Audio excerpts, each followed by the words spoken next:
हरे कृष्णा दोस्तों, सोचो अगर रात को आप सोते हो और सुबह उठते हो देखते हो कि दुनिया की मैप से एक पूरी कंट्री गायब हो गई। साल 1871 में कई छोटे छोटे राज्यों को मिलाकर जर्मनी की स्थापना की गई थी, जैसे कि पर्शिया, बवेरिया और संक्सनी। जी हाँ दोस्तों, एक ऐसी कंट्री जो यूरोप की सबसे बड़ी ताकतवर कंट्री थी, जिसने जर्मनी, पोलैंड और हटा वाली वर्ल्ड वॉर को शेप किया और फिर चुपचाप दुनिया के नक्शे से मिटा दिया गया, इसकी हिस्ट्री खत्म कर दी। और वो कंट्री है पर्सिया। जी हाँ, पर्सिया, जिसकी कहानी मैं आज आपको सुनाऊंगा, जो इजीली किसी किताबों में भी नहीं मिल पाती।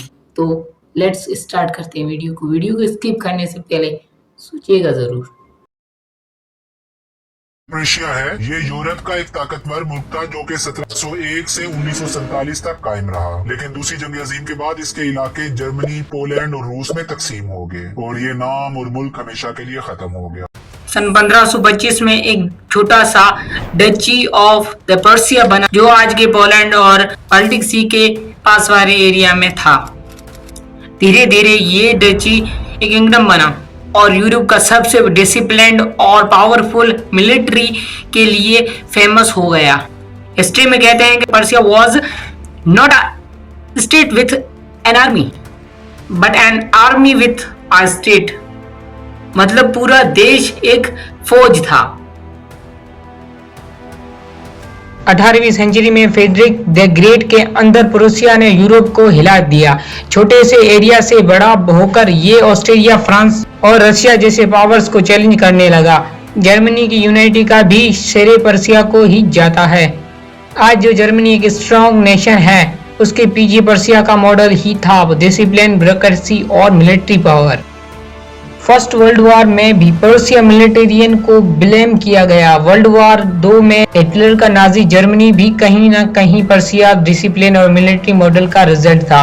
एलियस यानी अमेरिका, ब्रिटेन, रशिया ने डिसाइड किया अगर हमेशा के लिए यूरोप में शांति चाहिए तो पर्सिया नाम को हिस्ट्री से मिटा देना पड़ेगा। सन 1947 में अलाइड कंट्रोल काउंसिल ने ऑफिशियल डिक्लेयर किया पर्सिया नो लॉन्गर एग्जिस्ट। उसके बाद प्रूसिया का नाम उसके टेरिटोरियल्स को तोड़ के जर्मनी, पोलैंड, रशिया और लिथुआनिया में बांट दिया गया। मतलब एक पूरा देश जो दुनिया को कभी चलाता था, उसका नाम भी आज मैप पर नहीं मिलता और ना ही किसी हिस्ट्री की किताब में। सवाल ये है, क्या सच में प्रूसिया को सिर्फ मिलिटेरियन की वजह से मिटाया गया या ये एक बड़ी जियोपॉलिटिक गेम का पार्ट था? क्योंकि यूरोप की सबसे स्ट्रांग डिसिप्लिन मिलिट्री और ब्यूरोक्रेसी अगर वापस उठती तो western power USA, UK, France के लिए वो खतरा होता।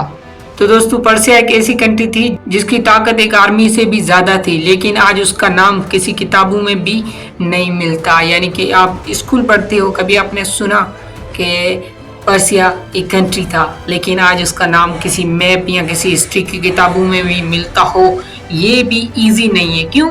क्योंकि ये बड़ी जियोपॉलिटिक गेम की सूरत में इस कंट्री को है ना तबाह कर दिया गया। अब सवाल ये है कि क्या हकीकत में हिस्ट्री हकीकत होती है या जीतने वालों का प्रोपेगेंडा? कमेंट जरूर कीजिएगा अगर आप भी इस बारे में नॉलेज रखते हो, और अगर वीडियो अच्छा लगा लाइक, चैनल को सब्सक्राइब करना आपका फर्ज है।